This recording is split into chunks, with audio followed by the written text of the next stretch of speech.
Hello everyone.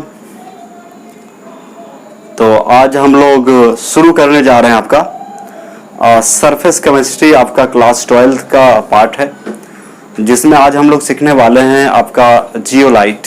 Zeolite तो हो चुका था एंजाइम के बारे में। किसके बारे में? एंजाइम के। तो एंजाइम शुरू करने से पहले आपको जो है एक स्टूडेंट जो है आपका कमेंट किए थे कि जियोलाइट का फुल नेम क्या होता है। जियोलाइट 5 मतलब जियोलाइट नहीं, मतलब ZSM5। ZSM5 का फुल नेम क्या है? तो देख ले आप ZSM5 का फुल नेम क्या होता है। ZSM5 जो होता है, इसका जो फुल फॉर्म होता है यानी कि फुल नेम होता है zeolite. Zeolite, Z for zeolite हो गया, S फॉर सोकोनी बोलते हैं इसको, जियोलाइट सोकोनी मोबिल 5 याद रखेंगे। कोई बच्चा को कमेंट किए थे कि सर ZSM5 का फुल नेम क्या होता है। ये कैटालिस्ट है एक्चुअली, इसके बारे में पूरा डिटेल बता चुके हैं आपको। पिछले लेक्चर में जो वीडियो नहीं देखे वो देख सकते हैं। Zeolite Socony Mobil 5, zeolite Socony Mobil 5। और आपका जो है आज 17 अगस्त है आपका। और आप लोग जितना जल्दी हो सके 1 सितंबर से आपका प्रैक्टिस बैच शुरू होने जा रहा है। और आपको पता है कि बिना प्रैक्टिस का कुछ होने वाला नहीं है, क्योंकि हर एक चीज के लिए प्रैक्टिस चाहिए। जैसे कोई भी फाइनल मैच खेलने से पहले सालों की प्रैक्टिस करनी पड़ती है, ठीक उसी प्रकार आपको भी हर तरह से मजबूत रहने के लिए, स्ट्रांग रहने के लिए प्रैक्टिस बहुत जरूरी है, जिसके लिए गाइडलाइन है हम आपके लिए। और उसके बाद जो है प्रैक्टिस करवाने के लिए रेडी है। तो 1 सितंबर से जो बैच शुरू हो रहा है आपका, आप यदि ज्वाइन करना चाहते हैं तो 7439278900 पर आप अपना नेम वगैरह भेज सकते हैं। और कुछ कंडीशंस है उसको आप पूछ सकते हैं। और जितना जल्दी हो जल्दी से ज्वाइन कर लें, क्योंकि 1 सितंबर से ये बैच आपका शुरू हो जाएगा। क्योंकि हमें हर एक तरह से, जैसे लॉकडाउन की स्थिति चल रहा है, आप बाहर तो नहीं जा पा रहे हैं, तो जो बाहर जाते थे, भागदौड़ की जिंदगी थी, वो बंद हो गया। तो आप इसका फायदा उठा सकते हैं। ये गोल्डन टाइम है आप लोग के लिए। मतलब हर एक साल की तुलना में इस साल का रिजल्ट जो है सबसे बेहतर होनी चाहिए। तो ये अपॉर्चुनिटी को आप जाने नहीं दें इसके लिए। और दूसरी बात, एग्जाम में यदि पूरा ओवर कॉन्फिडेंस के साथ एग्जाम हॉल में जाना है या लिख के आना है, तो ओवरऑल आपको जो है अल्टीमेटली प्रैक्टिस करना ही पड़ेगा। और प्रैक्टिस करने के लिए जो बैच आपका स्टार्ट हो रहा है 1 सितंबर से, तो जैसे कि आपके जो एग्जाम होते हैं, तो एग्जाम में 3 कैटेगरी का क्वेश्चन होता है। फर्स्ट होता है ऑब्जेक्टिव होता है, जो कि आपका 35 मार्क्स के होते हैं। 42 क्वेश्चन पूछे जाएंगे, उसमें आपको 35 बनाना है। मतलब बाकी आपका ऑप्शनल दिया हुआ है। तो 42 क्वेश्चंस में आप 35 को सॉल्व कर सकते हैं, नो प्रॉब्लम। यहाँ पे 2 मार्क्स में भी आपका ऑप्शनल रहेगा और 5 मार्क्स में भी रहेगा। तो हर तरह से मजबूत होने के लिए हम लोग चैप्टर वाइज जो है प्रैक्टिस स्टार्ट कर रहे हैं। और उसमें जो है सबको ज्वाइन करना बहुत ही जरूरी है, कोई बच्चा छूट ना जाए, इसलिए बार बार आपको याद दिला दे रहे हैं। अब तो बहुत जल्दी समय आने वाला है, इसलिए आप लोग रेडी हो जाए और जल्दी से इसको ज्वाइन करें। तो आप जो है ये व्हाट्सएप नंबर है, इस पे आप हाई करके भेज सकते हैं और बात कर सकते हैं। बात करने के बाद आप ज्वाइन कर सकते हैं। उसका कुछ कंडीशंस है, उसको फॉलो करके क्या कर सकते हैं, ज्वाइन कर सकते हैं। तो आज का जो लेक्चर है आपका, तो नंबर आप लोग ध्यान देंगे और इसका जो फुल फॉर्म है वो लिख लेंगे, zeolite Socony Mobil 5, ZSM5। Okay, तो चलिए हम लोग बात करते हैं आज के लेक्चर में क्या सीखने वाले हैं, है ना। तो क्या लेकर आए हैं, देखिए आज के लेक्चर में आपके लिए बहुत ही इंपॉर्टेंट है, बहुत ही समझने लायक चीज है ना। तो आज जो हम लोग पढ़ने वाले हैं,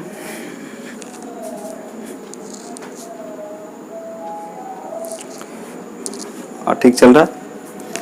तो आज जो हम लोग पढ़ने वाले हैं एंजाइम के बारे में। किसके बारे में?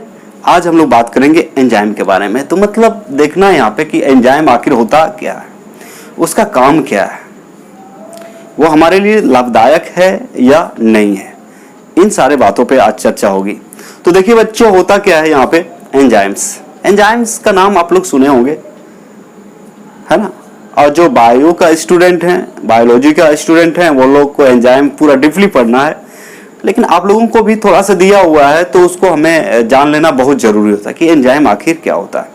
और ये टॉपिक जो है इस यहाँ से भी आपका ऑब्जेक्टिव भी पूछे जाते हैं, या फिर कभी कभी 2 मार्क्स में पूछ सकते हैं, या फिर फिलहाल सबसे ज़्यादा जो होते हैं वो ऑब्जेक्टिव लायक ही क्वेश्चन बनाए जाते हैं। यहाँ पे ऑब्जेक्टिव बनता है बहुत ज़्यादा।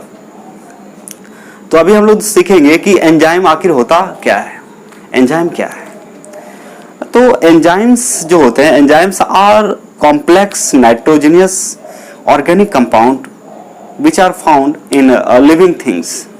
कहने का मतलब ये नाइट्रोजनियस कॉम्प्लेक्स कंपाउंड है, ऑर्गेनिक कंपाउंड बोल सकते हैं इसको। क्या बोल सकते हैं? ऑर्गेनिक कंपाउंड है जो लिविंग थिंग्स। अब जब ऑर्गेनिक है तो ये कहाँ पाया जाता है? Living things. तो कहने का मतलब एंजाइम्स तो पहले मतलब देखा जाए तो वो लिविंग थिंग्स में ही पाया जाता है, लेकिन अब जो है लेबोरेटरी में भी बनाना शुरू कर दिए हैं लोग।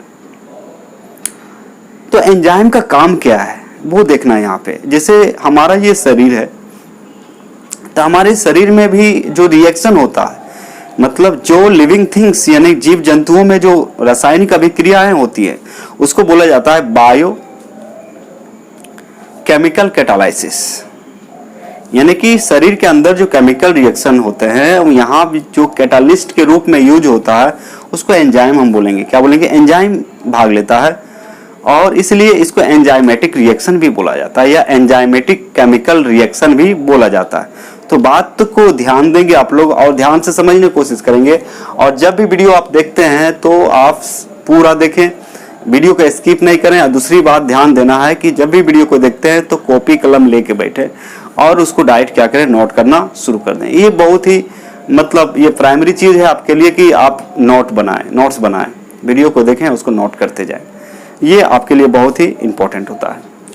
तो जियोलाइट तो पढ़ चुके हैं हम लोग। तो एंजाइम के अंदर, तो एंजाइम आपको सबसे पहले याद रखना है, या फिर एंजाइम को बोल सकते हैं कि मतलब हाई मॉलिक्यूलर मास वाला प्रोटीन होता है।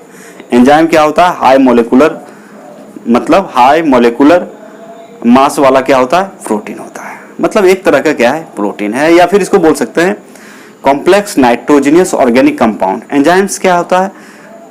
कॉम्प्लेक्स नाइट्रोजनियस ऑर्गेनिक कंपाउंड, जो कहाँ पे पाया जाता है? जीव जंतुओं में पाया जाता है। अब देखिए एक उदाहरण के तौर पे आपको बताते हैं। जैसे हमारा शरीर कभी कभी बीमार पड़ जाता है, मतलब इसका टेम्परेचर कभी ज्यादा हो जाता है, कभी कम हो जाता है। तो हमारे शरीर के अंदर जो एंजाइमेटिक केमिकल रिएक्शन होते हैं वो एक ऑप्टिमम टेम्परेचर पे होता है, ऑप्टिमम प्रेशर पे होता है। यानी कि ऑप्टिमम टेम्परेचर मानिए, मतलब इष्टतम ताप इसको बोलते हैं हिंदी में। क्या बोलते हैं? इष्टतम ताप। तो ऑप्टिमम टेम्परेचर कहने का मतलब हमारे शरीर में जो बायो कैटालाइज्ड रिएक्शन जो होते हैं वो एक ऑप्टिमम टेम्परेचर पे होता है। और ये ऑप्टिमम टेम्परेचर है ह्यूमन बॉडी के लिए बता रहे हैं आपको। ये ह्यूमन बॉडी के लिए आपका ऑप्टिमम टेम्परेचर 37 डिग्री सेल्सियस होता है। कितना होता है? 37 डिग्री सेल्सियस। तो इस ताप पे हमारे बॉडी के अंदर जो मतलब बोल सकते हैं बायो कैटालाइज्ड रिएक्शन जो होता है, या बायोकेमिकल कैटालाइज्ड रिएक्शन जो होता है वो जो है आसानी से होता है, आराम से होता है। लेकिन टेम्परेचर कम या ज़्यादा हो जाए तो हमारे बॉडी के अंदर जो एंजाइम्स है वो काम नहीं कर पाते हैं, वो ठीक से काम नहीं कर पाते हैं। और आप देखते होंगे जब फीवर वगैरह आता है तो हमें खाने का मन नहीं करता है, कुछ पीने का मन नहीं करता है, मन नहीं लगता है। कहने का मतलब हमारे बॉडी के अंदर जो रिएक्शंस हो रहे हैं वो ठीक से नहीं हो पा रहा है किसी कारणवश। तो जैसे कि आपका जो है हमारे बॉडी को पेप्टाइड्स का भी जरूरत होता है, एमिनो एसिड का भी जरूरत होता है। तो आपको पता होना चाहिए कि प्रोटीन को जो पेप्टाइड में कन्वर्ट करता है उस एंजाइम का नाम है पेप्सिन। क्या नाम है? पेप्सिन। तो पेप्सिन का काम है प्रोटीन को पेप्टाइड में बदल देना। दूसरा एंजाइम के बारे में बात करें तो एक एंजाइम का नाम है आपका पैनक्रिएटिक ट्रिप्सिन। उसको क्या बोलते हैं? Pancreatic trypsin. तो ये पैनक्रिएटिक ट्रिप्सिन क्या करता है? प्रोटीन को हाइड्रोलाइसिस करके और ये कन्वर्ट कर देता है एमिनो एसिड में। ये किस में बदल जाता है? तो प्रोटीन, देखिए प्रोटीन ही है, अलग अलग एंजाइम क्या कर रहा है? अलग अलग प्रोडक्ट दे रहा है। तो और दूसरी बात है, आपको दूध से दही बनाना है। बहुत लोग दही खाने में बहुत ज़्यादा शौकीन होते हैं। तो दही यदि आपको खाना है तो दही बनाने में कौन मदद करता है? वो है आपका लैक्टोबैसिलस बैक्टीरिया एंजाइम है। बैक्टीरिया बोलिए या फिर एंजाइम बोलिए। तो लैक्टोबैसिलस जो बैक्टीरिया है, एंजाइम है, वो क्या करता है? दूध को किस में कन्वर्ट कर देता है? दही में। कर्ड जिसको बोलते हैं आप लोग अंग्रेजी में क्या बोलते हैं, कर्ड बोलते हैं। बात समझ में आ रही है। फिर आपको देखिए आपका जो है शुगर से हम लोग ग्लूकोज और फ्रुक्टोज में बदलते हैं तो वहाँ भी एंजाइम्स होते हैं। यदि ग्लूकोज को आपको इथाइल अल्कोहल में बदलना है तो यहाँ भी एंजाइम का जरूरत पड़ता है। उसके बाद आपका जो है माल्टेज को माल्टोज में बदलना है, माल्टेज को माल्टोज में बदलना है तो उसके लिए भी क्या चाहिए, आपका एंजाइम चाहिए। क्या चाहिए, एंजाइम्स।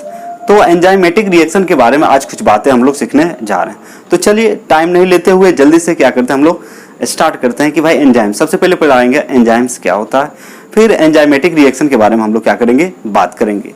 तो बहुत ही आसान टॉपिक है, समझने लायक है, बस आपको क्या करना है, वीडियो को ध्यानपूर्वक देखना है। तो चलिए हम लोग स्टार्ट करते हैं, एंजाइम क्या होता है।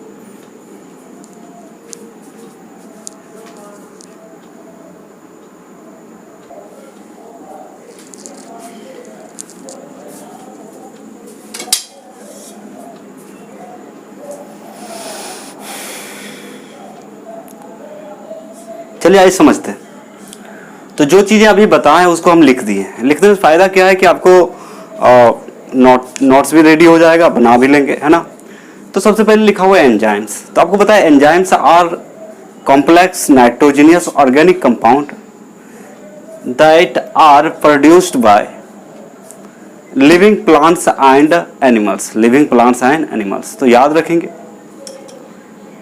Enzymes are complex nitrogenous organic compound that are produced by living plants and animals। तो वही लिखा हुआ है enzymes are complex nitrogenous organic compound which are produced by living plants and animals. Enzyme जटिल नाइट्रोजनी कार्बनिक यौगिक हैं जो जीवित पौधे एवं जंतुओं द्वारा उत्पन्न किए जाते हैं। मतलब एक्चुअली ये बोल सकते हैं लिविंग थिंग्स में पाया जाता है या प्रोड्यूस किया जाता है। यदि आपसे कोई पूछे एंजाइम किसके द्वारा प्रोड्यूस किया जाता है, यानी कि उत्पन्न किए जाते हैं, तो आप क्या बोलेंगे, लिविंग थिंग्स और living plants and animals. Okay, तो वही यहाँ पे लिखा हो। या फिर यदि ये याद नहीं रहे तो दूसरा भी एक लाइन और लिख दी है आपके लिए, एंजाइम जटिल नाइट्रोजनिक कार्बनिक यौगिक हैं जो जीवित पौधे एवं जंतुओं के द्वारा या जंतुओं द्वारा उत्पन्न किए जाते हैं। जीवित पौधे एवं जंतुओं द्वारा क्या किए जाते हैं, उत्पन्न किए जाते हैं। या फिर इसे बोल सकते हैं दूसरे भाषा में, मान लीजिए याद नहीं है तो आप बोल सकते हैं एंजाइम्स आर एक्चुअली का मतलब वास्तव में protein molecules of high molecular mass. Enzymes are actually protein molecules of high molecular mass. Enzyme वास्तव में उच्च अणु द्रव्यमान वाले प्रोटीन अणु है। प्रोटीन का जो मॉलिकुलर मास होता है बहुत ही ज्यादा होता है, इसलिए यहाँ पे आप ऐसे भी इसको परिभाषित कर सकते हैं, बोल सकते हैं कि एंजाइम वास्तव में उच्च अणु द्रव्यमान वाले प्रोटीन अणु है। ठीक है। अब दूसरा चीज आता है बायोकेमिकल कैटालाइसिस। बायोकेमिकल कैटालाइसिस आखिर ये होता क्या है, what do mean by biochemical catalysis? इसको बोलते हैं जैव रासायनिक उत्प्रेरण। जैव रासायनिक उत्प्रेरण बहुत ही जरूरी है हमारे शरीर के लिए। तो हमारे शरीर के संरक्षण के लिए हमारे शरीर में एंजाइमेटिक रिएक्शन होता है और ये एंजाइमेटिक रिएक्शन कराने में जो मदद करता है वो होता है एंजाइम्स होता है। वो क्या होता है, एंजाइम्स होता है। तो बायोकेमिकल कैटालाइसिस का मतलब हमारे बॉडी के अंदर जो केमिकल रिएक्शन होते हैं उसमें जो उत्प्रेरक का काम करता है, कैटालिस्ट का काम करता है, वो एंजाइम्स होता है। और इस घटना का नाम दिया है बायोकेमिकल कैटालाइसिस। ठीक है। तो हमारे शरीर के संरक्षण के लिए बायोकेमिकल रिएक्शन बहुत जरूरी होता है और इस रिएक्शन को एक्टिव करने के लिए क्या चाहिए, एंजाइम्स चाहिए। क्या चाहिए, एंजाइम्स। क्योंकि जब रिएक्शन होगा तो नई चीज बनता है। जहां केमिकल रिएक्शन आ गया तो नई चीज का फॉर्मेशन होता है। तो हमारे शरीर के अंदर में भी बहुत सारे चीज प्रोड्यूस होता है, नई नई चीज बनता है। और इस चीज को बनाने में यानी कि इस रासायनिक अभिक्रिया को आगे बढ़ाने में जो हेल्प करता है वो एंजाइम्स करता है।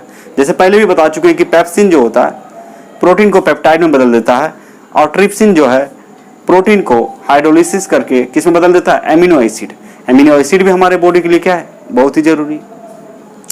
वही बात यहाँ पे लिखा हुआ है कि the numerous reaction that occurs in bodies of animals and plants to maintain the life process. Maintain the life process are catalyzed by enzymes known as biochemical catalysis. Simple है. The numerous मतलब important महत्वपूर्ण.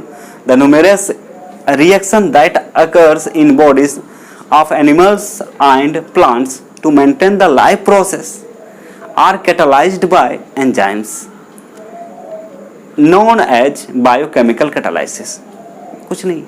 जंतुओं एवं पौधों में जीवन प्रक्रम के संरक्षण के लिए, जंतुओं एवं पौधों में जीवन प्रक्रम के संरक्षण के लिए होने वाली अनेक शारीरिक, बॉडीज का मतलब यहाँ शारीरिक बोलेंगे, शारीरिक अभिक्रिया एंजाइमों के द्वारा उत्प्रेरित होती है, जिसे जैव रासायनिक उत्प्रेरण कहते हैं. तो आप सीधा याद रख सकते हैं कि पौधों एवं जंतुओं में होने वाली जैविक रासायनिक अभिक्रिया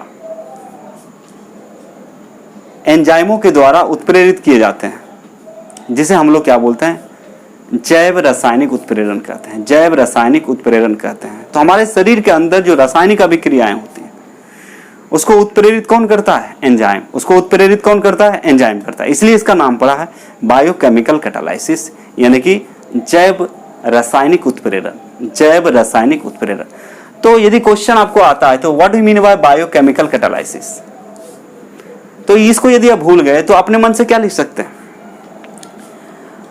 the chemical reaction that occur in bodies और living plants and animals that are catalyzed by the enzymes which is known as biochemical catalysis.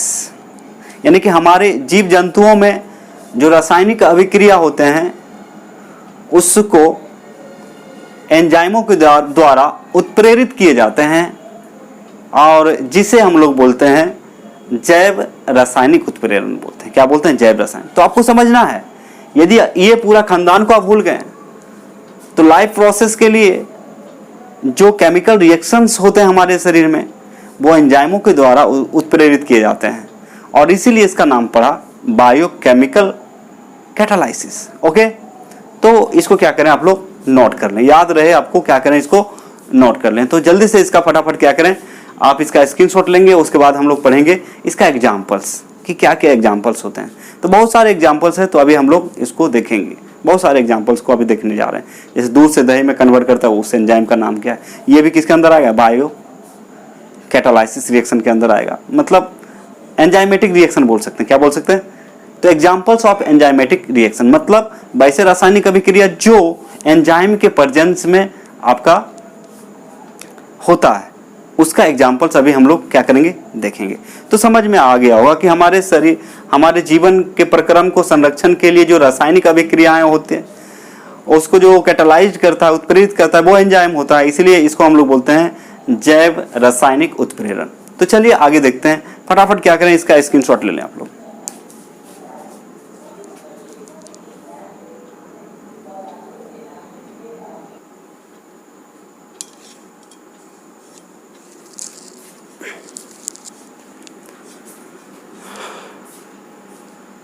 तो अभी हम लोग कुछ एग्जाम्पल्स देखेंगे एंजाइमेटिक रिएक्शन का. ठीक है, तो हेडिंग ये आपका examples of enzyme catalysed reaction. Examples of enzyme catalysed reaction, enzyme उत्प्रेरित अभिक्रियाओं के उदाहरण. एंजाइम उत्प्रेरित अभिक्रियाओं के उदाहरण. तो चलिए हम लोग सीखते हैं. अब क्या क्या है वो देखिए. तो एंजाइम उत्प्रेरित अभिक्रिया जो है वो याद रखिएगा. जैसे मान लीजिए मिल्क को आपको कर्ड में बदलना है. मिल्क को किस में बदलना है, कर्ड में. दूध को दही में बदलना है. तो दूध को दही में बदलने के लिए जो एंजाइम यूज्ड होता है उसको बोलते हैं लैक्टोबैसिलस एंजाइम. क्या बोलते हैं, लैक्टोबैसिलस एंजाइम. दूसरा, यदि मान लिया जाए आपको, यदि कोई बोले कि आपके पास ग्लूकोज है, ग्लूकोज को इथाइल अल्कोहल में बदलना है, C2H5OH में. मतलब ग्लूकोज को किस में बदलना है, ग्लूकोज में बदलना है आपको इथाइल अल्कोहल में. तो आपसे यदि कोई पूछे कि यहाँ पे कौन सा एंजाइम यूज होता है, तो जाइमेज होता है. क्या होता है, जाइमेज. तो जाइमेज क्या करता है, आपका ग्लूकोज को इथाइल अल्कोहल में कन्वर्ट कर देता है। तो यहाँ पे क्वेश्चन किस टाइप से आता है कि ग्लूकोज को इथाइल अल्कोहल में कन्वर्ट करने के लिए, यानी कि बदलने के लिए कौन सा एंजाइम प्रयुक्त होता है, कौन सा एंजाइम का उपयोग किया जाता है या प्रयुक्त होता है, तो आप सीधा बोलेंगे क्या होता है, जाइमेज। ठीक उसी प्रकार यदि आपको कोई पूछे कि शुगर को चेंज करना है, शुगर को कन्वर्ट करना है किसमें, ग्लूकोज और फ्रक्टोज में, ग्लूकोज और फ्रक्टोज में, तो कौन सा एंजाइम लेंगे, इन्वर्टेज। तो पहला याद रखिएगा मिल्क इनटू कर्ड, उसमें याद रखिएगा लैक्टोबैसिलस एंजाइम। दूसरा याद रखेंगे glucose into ethyl alcohol, glucose into ethyl alcohol, इसमें जो एंजाइम होता है जाइमेज। कैन शुगर मतलब सिंपली शुगर, जिसको चीनी बोलते हैं आप लोग, यहाँ पे हम लोग कैन शुगर बोल सकते हैं या इच्छु शर्करा बोलते हैं, इच्छु शर्करा, यानी कि सिंपल चीनी बोल सकते हैं। कैन शुगर मतलब यहाँ क्या है, चीनी, C12H12O11। यदि आप कैन शुगर को, या आपको बोला जाए कैन शुगर को चेंज करना है ग्लूकोज और फ्रक्टोज में, तो यहाँ पे कौन सा एंजाइम यूज करते हैं, तो याद रखना है यहाँ पे इन्वर्टेज एंजाइम यूज होता है। क्या होता है, इन्वर्टेज एंजाइम का प्रयोग होता है। ठीक है, उसके बाद आगे बढ़ेंगे। मान लिया जाए आपका स्टार्च है, स्टार्च मतलब समझते हैं, स्टार्च को मंड भी बोलते हैं। क्या बोलते हैं, मंड। स्टार्च देखा जाता है जैसा, स्टार्च मतलब एक कार्बोहाइड्रेट है। क्या है, कार्बोहाइड्रेट, जो हमें क्या देता है, एनर्जी। हमारे बॉडी को काम करने के लिए क्या चाहिए, एनर्जी। और ये एनर्जी जो हमें प्राप्त होता है कार्बोहाइड्रेट से। और कार्बोहाइड्रेट सबसे ज़्यादा जो पाया जाता है वो पाया जाता है मतलब फल, फ्रूट्स, सब्जियां, जैसे आलू में बहुत ज़्यादा कार्बोहाइड्रेट होता है। बात समझ में आ रही है। चावल में भी क्या होता है, बहुत ज़्यादा कार्बोहाइड्रेट होता है। कार्बोहाइड्रेट को यदि देखना चाहते हैं तो चावल जब बनाते हैं उसका जो मतलब पानी बच जाता है, जिसको माड़ बोलते हैं हम लोग, मंड उसको कहा जाता है, वो क्या है, स्टार्च एक्चुअली। उसमें बहुत ज़्यादा एनर्जी होता है। जैसे गांव देहात में क्या होता है, उसको निकाल के जानवर को दे देते हैं, गाय बैल बकरी को दे देते हैं उसको पीने के लिए, है ना। जो यदि हांडी में चावल बनाते हैं तो कुकर में तो भाई पानी आपका लिमिट है, पानी तो रहता ही नहीं, लेकिन जो हांडी में बनाया जाता है उसमें बचता है लास्ट में पानी, जिसको पसाया जाता है, वो आपका क्या है, फुल्ली स्टार्च है। और वो क्या है, कार्बोहाइड्रेट है। तो स्टार्च को यदि आप लोग बदलना चाहेंगे, स्टार्च को कोई बोले कि भाई माल्टोज में बदल दो, तो माल्टोज भी क्या है, कार्बोहाइड्रेट है। माल्टोज क्या है आपका, कार्बोहाइड्रेट है। तो स्टार्च को माल्टोज में बदलने के लिए कौन सा आपका एंजाइम प्रयुक्त होता है, कौन सा एंजाइम का यूज करते हैं, तो उस एंजाइम का आपका नाम है डायस्टेज। क्या नाम है, डायस्टेज। डायस्टेज एंजाइम का नाम है डायस्टेज। तो स्टार्च को डायस्टेज चाहिए। उसके बाद फिर होता है आपका, जैसे आप माल्टोज बन गया, माल्टोज को आपको बदलना है ग्लूकोज में। माल्टोज को किस में बदलना है, ग्लूकोज में बदलना है। माल्टोज को ग्लूकोज में बदलना है। माल्टोज को किस में बदलना है, ग्लूकोज में बदलना है। तो कौन सा एंजाइम की जरूरत पड़ेगा, तो माल्टेज एक एंजाइम होता है। माल्टेज क्या होता है, एक एंजाइम। तो माल्टेज क्या करेगा, माल्टोज को ग्लूकोज में बदल देगा। फिर आपका यूरिया है, यूरिया NH2CO NH2, आप लोग सुनेंगे यूरिया। यूरिया को यदि आपको बदलना है अमोनिया में, यूरिया से क्या बनाना है, अमोनिया और कार्बन डाइऑक्साइड यदि चाहिए आपको, तो यूरेज एंजाइम होता है। एंजाइम का नाम क्या है, यूरेज एंजाइम होता है। तो इस टाइप से हम देख सकते हैं इसको। ठीक है, तो चलिए एक बार देख लें। आपको जितने थे उतने बता दिए, याद रखना है। मिल्क इनटू कर्ड मतलब दूध से दही में परिवर्तन किससे करेंगे, लैक्टोबैसिलस एंजाइम के द्वारा। नाम याद रखना है, लैक्टोबैसिलस। ये क्या है आपका एंजाइम, यहाँ पे लिखा हुआ नेम ऑफ एंजाइम, एंजाइम के नाम। ग्लूकोज इनटू इथाइल अल्कोहल कौन बदलेगा, जाइमेज। रिएक्शन देखा जाए तो C6H12O6 एक्वस है। एक्वस मतलब इसमें जल की मात्रा है, और जाइमेज को डाल देंगे तो जाइमेज क्या करेगा, इसको सीधे कन्वर्ट कर देगा किसमें, इथाइल अल्कोहल, और कार्बन डाइऑक्साइड गैस बन के बाहर निकल जाएगा। कैन शुगर मतलब शुगर, चीनी, इनटू ग्लूकोज एंड फ्रुक्टोज। तो कैन शुगर किस में कन्वर्ट होता है, ग्लूकोज एंड फ्रुक्टोज में। इसके लिए कौन सा एंजाइम चाहिए, इन्वर्टेज। याद रखना एंजाइम का नाम क्या है, इन्वर्टेज। फिर यहाँ पे रिएक्शन दिया C12H12O11 मतलब C12H22O11 एक्वस। इसमें पानी मिला देते हैं, क्या मिलाते हैं, चीनी में क्या मिला देंगे, पानी। ये शुगर एक्चुअली, इसमें पानी मिलाया जाएगा। मिलाने के बाद इसमें एंजाइम डाल देंगे, इन्वर्टेज। क्या डाल देंगे, इन्वर्टेज। तो ये किस में इन्वर्ट कर देगा, इन्वर्सन किसका, आपका जो है चीनी किस में इन्वर्ट हो जाएगा, ग्लूकोज एंड फ्रक्टोज में, ग्लूकोज एंड फ्रक्टोज में। फिर आपका बात करें यहाँ पे स्टार्च की, तो अभी भी बताए थे स्टार्च को यदि माल्टोज में बदलना है तो एंजाइम जो यूज होगा डायस्टेज। स्टार्च को माल्टोज में बदलने के लिए क्या चाहिए? डायस्टेज। तो diastase enzyme convert the starch into maltose. तो 2 × C6। अब यहाँ पे ये स्टार्च का जो है फॉर्मूला याद रखना है, ये आपका स्टार्च है। तो यहाँ पे N लगा हुआ, N यहाँ पे आप जितना ले सकते हैं, कोई दिक्कत नहीं है। 2 × C6H10O5 ठीक है, स्टार्च है, एक्वस है, इसमें पानी मिला देंगे NH2, N यहाँ पे जितना ले सकते हैं, और क्या मिला देंगे? डायस्टेज। तो ये बदल जाएगा किसमें? माल्टोज। तो माल्टोज का सूत्र आपका जो चीनी का सूत्र होता है वही होता है माल्टोज का सूत्र, यानी कि C12H/O11। फिर आपको maltose into glucose, maltose into glucose, इसको जो कन्वर्ट करेगा एंजाइम का नाम है माल्टेज। एंजाइम का नाम क्या है? माल्टोज को ग्लूकोज में कौन बदलता है? माल्टेज बदलता है। तो यहाँ पे रिएक्शन दिया है, शुगर का जो सूत्र होता है वही, ये सब कार्बोहाइड्रेट है आपका, ये सब क्या है? मतलब माल्टोज कहिए, ग्लूकोज कहिए, है ना, फ्रुक्टोज कहिए, सब का सब आपका क्या है? कार्बोहाइड्रेट है।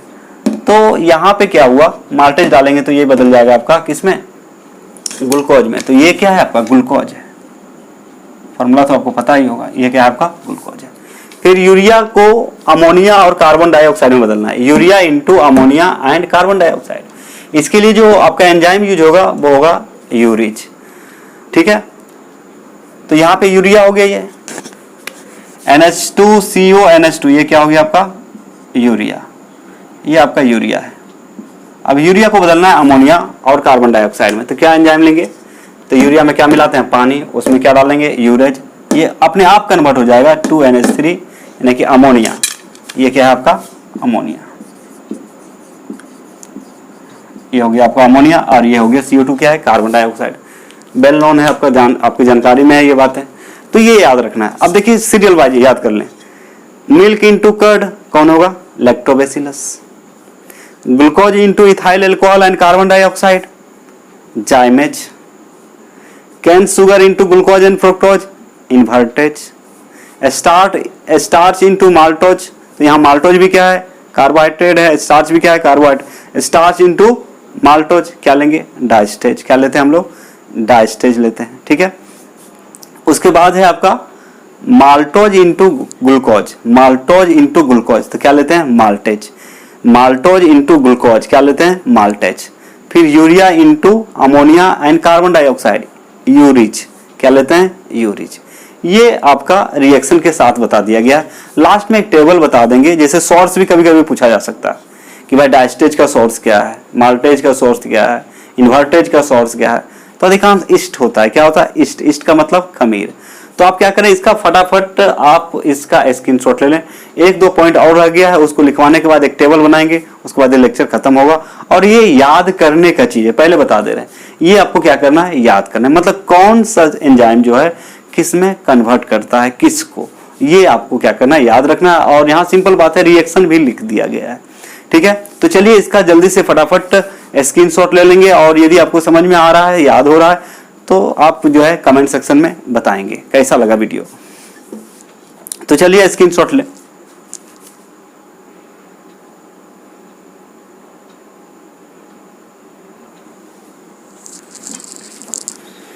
तो 1 मिनट देख लीजिए। अभी आपको बता रहे थे कि हमारे जो बॉडी के अंदर भी आपका एंजाइमेटिक रिएक्शन होता है, ठीक है। तो ये क्या चीज है? जैसे कि हमारे बॉडी में आपका एक होता है आंत, जिसको हम बोलते हैं इंटेस्टाइन, पेट या अमाशय को बोलते हैं हम लोग स्टोमच। क्या बोलते हैं? स्टोमच। तो स्टोमच में क्या होता है, जो प्रोटीन होते हैं वो पेप्टाइड के क्या बोलते हैं, पेप्सिन के द्वारा प्रोटीन को आपका पेप्टाइड में बदल दिया जाता है। तो पेट में जो है, अमाशय में जो है, प्रोटीन पेप्टाइड में बदल जाते हैं। किसके द्वारा? पेप्सिन के द्वारा। और जो इंटेस्टाइन होता है उसमें ट्रिप्सिन पाया जाता है, पैनक्रियाटिक ट्रिप्सिन पाया जाता है। ट्रिप्सिन क्या करता है? प्रोटीन को हाइड्रोलिसिस करता है और उसको बदल देता है एमिनो एसिड में। वही यहाँ पे लिखा हुआ है, इसको भी नोट करेंगे आप लोग। In stomach the pepsin enzyme convert protein into peptides while मतलब यहाँ जबकि in intestine the pancreatic trypsin converts protein into amino acid. तो ये दो बातें आपको याद रखनी है। वही चीज यहाँ लिखा हुआ है, देखिए, अमाशय में पेप्सिन एंजाइम प्रोटीन को पेप्टाइड में बदल देता है, जबकि आंत में अग्नाशय ट्रिप्सिन प्रोटीनों को जल अपघटन द्वारा एमिनो अम्लों में बदल देता है। तो यहाँ पे आपको याद रखना है, क्योंकि यहाँ से क्वेश्चन बनाए जाते हैं, इसलिए आप ध्यान देंगे। इसको याद रखना है तो रखना है। 1 मार्क्स पूछे या 2 मार्क्स पूछे, 1 मार्क पूछे या 2 मार्क्स पूछे, पूछता है एग्जाम में, है ना। यही सबसे आपका ऑब्जेक्टिव बनता है। जिससे बोलेगा कि भाई प्रोटीन को एमिनो एसिड में कौन बदलता है, तो वहां रहेगा क्या क्या रहेगा, पेप्सिन रहेगा, ट्रिप्सिन रहेगा, जाइमेज रहेगा, डायस्टेज दे देगा, तो चुनना रहेगा, तो क्या बोलिएगा, ट्रिप्सिन। यदि बोलेगा पेट में आमाशय में प्रोटीन को पेप्टाइड में कौन बदलता है, तो वहां भी 4 आपका ऑप्शन देगा, पेप्सिन, ट्रिप्सिन, एमिनो एसिड, ये क्या बोलते हैं, डायस्टेज, या क्या बोलते हैं जाइमेज, इस तरह से देगा 4 ऑप्शन, आपको चुनना रहेगा। तो आप आराम से बता सकते हैं, नो प्रॉब्लम, आसानी से बता सकते। तो ये जितने 8 पॉइंट लिखवाए थे, आपको जो एग्जाम्पल यदि कोई पूछेगा एंजाइमेटिक रिएक्शन का एग्जाम्पल दो, तो 8 एग्जाम्पल है, इसमें कोई भी दे सकते हैं, ठीक है। तो कहने का मतलब, यदि आपको क्वेश्चन पूछे what do you mean by enzymatic reaction, explain with examples, तो इनमें से कोई भी एग्जाम्पल आप दे सकते हैं, ठीक है। तो इसलिए प्रैक्टिस बेस आपका जरूरी है, क्योंकि वहां पे आपको सिर्फ क्वेश्चन किए जाएंगे। क्या किए जाएंगे, चैप्टर वाइज क्वेश्चन किए जाएंगे। उससे आपको लाभ होगा, आइडिया आ गया कि कौन सा टॉपिक से कैसे क्वेश्चन बनाता है, उसका आंसर कैसे देना चाहिए। बहुत ही सिंपल है, ठीक है।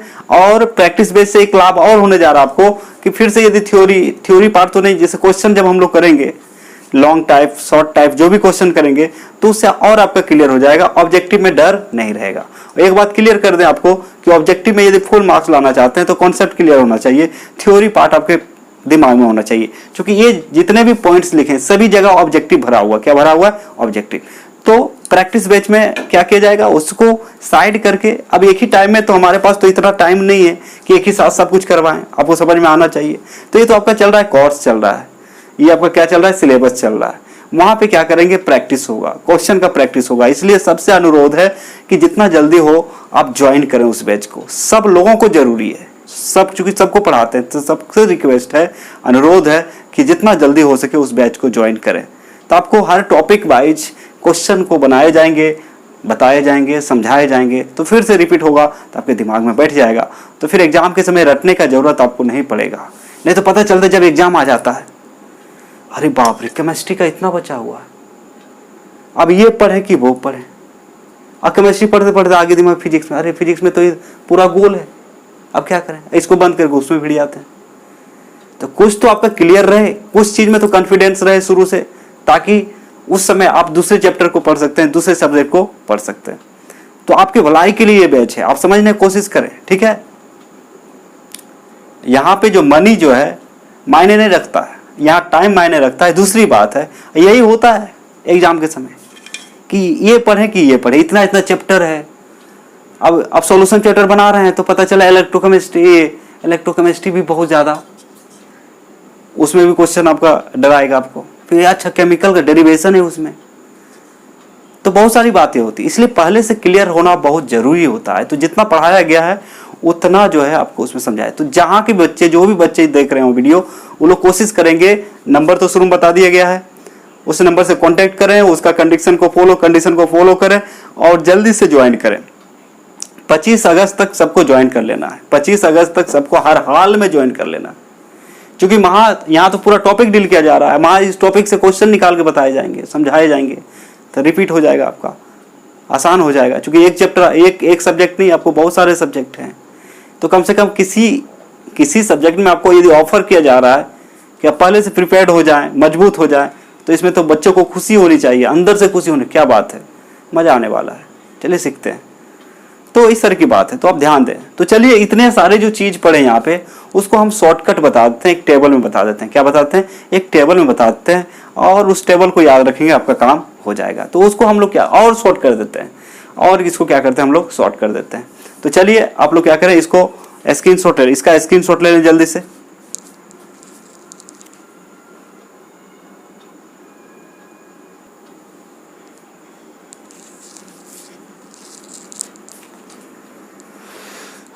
तो आपको और बेहतर तरीका से समझाने के लिए एक टेबल बना दिया हूँ, इससे और आपको बेहतर तरीका से याद है। तो सबसे पहले तो रिएक्शन भी बताया गया, आपको नाम बता दिए हैं, अब एक टेबल से बता रहे हैं आपको, ठीक है। तो ये टेबल को याद करेंगे, ये टेबल को याद करेंगे। तो कभी कभी अब इसको टेबल बनाने का मतलब कभी कभी सोर्स पूछ देता है। सोर्स का मतलब स्रोत होता है कि कहाँ से आया। सोर्स मतलब समझते हैं ना कि कहाँ से आया। जैसे पानी का स्रोत क्या क्या है, कुआं है, झरना है, तालाब है, नदी है, समुद्र है। समझ रहे हैं बात को।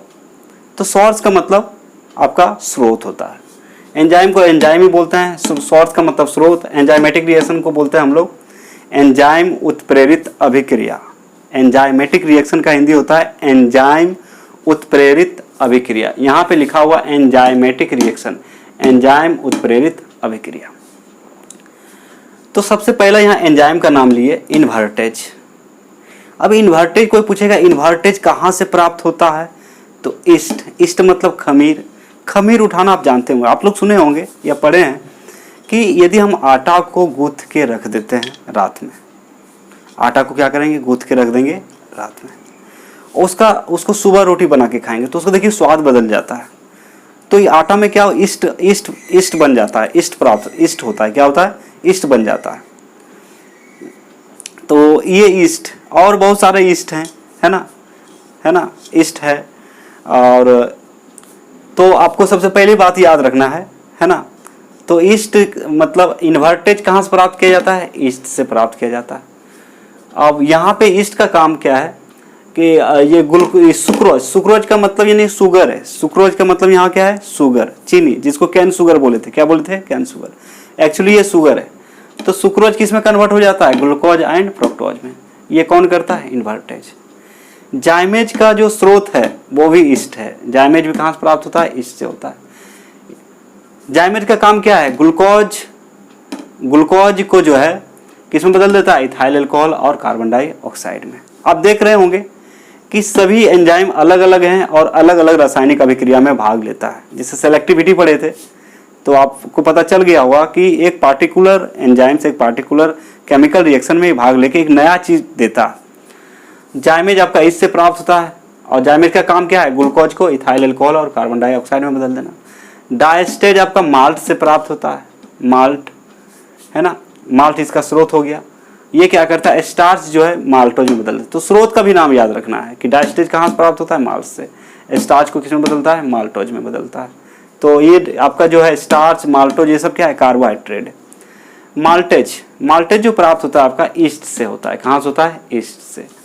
और इसका काम है माल्टोज को ग्लूकोज में बदलना। तो माल्टेज क्या करता है, माल्टोज को ग्लूकोज में बदलता है। फिर है यूरिज आपका। यूरिज जो प्राप्त होता है सोयाबीन, देखे होंगे सोयाबीन से प्राप्त होता है।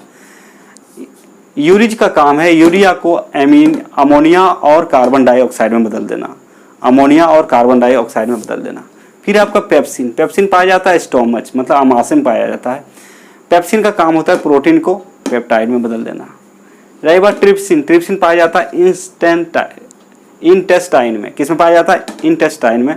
और ट्रिप्सिन का काम है प्रोटीन को किसमें बदल देना, एमिनो एसिड में, हाइड्रोलिसिस के द्वारा एमिनो एसिड में बदल देना। तो इस तरह से हम लोग आज एंजाइम के बारे में कुछ नॉलेज प्राप्त हुआ। जो बायो का स्टूडेंट है वो ऑलरेडी पढ़ चुके होंगे या पढ़ेंगे, तो इस तरह की बात है। तो इसके आधार पे यदि क्वेश्चन आपका नहीं होता है तो फिर दिक्कत है ना। तो हमारे पास टाइम कम है, सिलेबस बहुत ज़्यादा है और लेट से हम स्टार्ट भी किए हैं आपको पहले बता। इसलिए आपका जो सबसे अच्छा अपॉर्चुनिटी है इसको यदि आप खोते हैं तो बहुत ही पछताओगे आप लोग। ये अपॉर्चुनिटी आपको नहीं मिलेगा प्रैक्टिस बैच का। फिर से आप 12th में नहीं पढ़ने वाले हैं, इसलिए आप लोग ध्यान देंगे। 25 अगस्त तक आपका जो है जितना जल्दी हो सके आप जो है ज्वाइन कर लें बैच को। नंबर दे दिया गया है, फिर से रिपीट कर रहा हूँ, ये अपने लिए सिर्फ नहीं आप लोगों के लिए बहुत अच्छा अपॉर्चुनिटी है ये कि चैप्टर खत्म हो रहा है, इधर रिवीजन भी हो रहा है, चैप्टर खत्म हो रहा है, रिवीजन भी हो रहा है। तो कम से कम एक चैप्टर भी मतलब जब मान लीजिए एक सब्जेक्ट भी आपको पूरा कंप्लीट रहेगा तो फिर एग्जाम के समय आपको सोचने की जरूरत नहीं है, प्रैक्टिस बहुत जरूरत है। तो हम लोग तो थ्योरी पार्ट पूरा पढ़ रहे हैं, आपको उसके अनुसार कुछ क्वेश्चन भी करवा रहे हैं, लेकिन वहाँ चैप्टर वाइज यदि सिर्फ क्वेश्चन हो जाए और किस क्वेश्चन का जवाब कैसे देना है ये पता चल जाए तो बहुत बड़ा उपलब्धि है आपके लिए, बहुत ही अच्छा आपका क्या है एक अपॉर्चुनिटी है, इसको आप खोए नहीं। तो ठीक है, आज लेक्चर मैं यहीं पे समाप्त करता हूँ। आप लोग लेक्चर को ठीक से देखिए, नोट्स बनाइए, याद कीजिए, वहाँ पे देखिए प्रैक्टिस बेस में आपको सिर्फ क्वेश्चन भी पूछे जाएंगे, क्योंकि लाइव क्लास होगा तो उसमें पूछे भी जाएंगे, तो आप लोग को जवाब भी देखना चाहेंगे हम लोग, है ना। तो कहने का मतलब हर तरह से वहाँ पे आपको मजबूत करने जा रहे हैं, है ना। तो चलिए आज के लेक्चर यहीं समाप्त करते हैं, फिर मिलते हैं नेक्स्ट लेक्चर में। और आप लोग क्या करें, इसको पढ़ते रहिए, ठीक से पढ़ें, खुश होकर पढ़ें, मन से पढ़ें, दिल से पढ़ें, पूरा एनर्जी के साथ पढ़ें, और वीडियो को जितना ज़्यादा हो सके शेयर करें। रही बात सब्सक्राइब करने का, तो सब्सक्राइबर बहुत लोग अभी तक सब्सक्राइब नहीं किए, बस वीडियो देख रहे हैं, एक बहुत बड़ी गलती कर रहे हैं आप लोग, है ना। तो किसी चीज़ का तो पार्ट आपको बनना पड़ेगा, तो आप क्या करें, वीडियो को मतलब लाइक करें, कमेंट करें और सब्सक्राइब करें, और लोगों से भी करवाएं जो बच्चे पढ़ रहे हैं, इतना आप कर सकते हैं। चलिए ठीक है, आज लेक्चर यहीं समाप्त होता है। All the best, thank you.